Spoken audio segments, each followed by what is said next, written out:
Good morning po mga ka-earth. Andito po tayo ngayon para mag-practice mag-MIG welding gamit ang Linton 2-in-1 MIG 270. 2-in-1 siya kasi pwede siyang stick welding at MIG welding. Dati na po ako nag-stick welding pero ngayon pa lang po. First time ko magta-try gumamit ng MIG welding. Ayun. Enjoy my video. Tingnan natin kung kaya natin.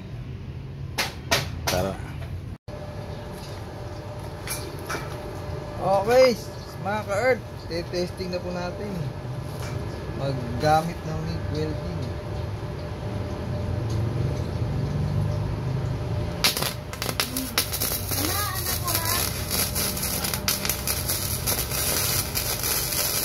Tumalsikan sa hita ko.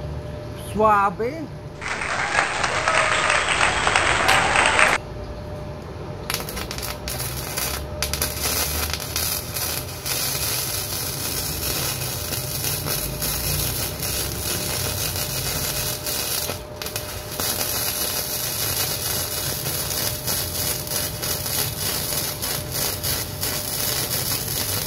Ay. Panalo mga ka-earth. Aray. May kasamang aray.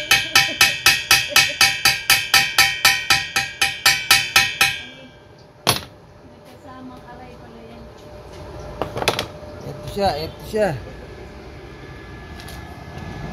Yan po, yung welding ko ha. First timer. Yan, mainit po yan, mainit. Pwede na, di ba? Dali lang pala itong MIG eh. Yan po setting ko. 100. Pwede na. Basta tunog bacon daw eh.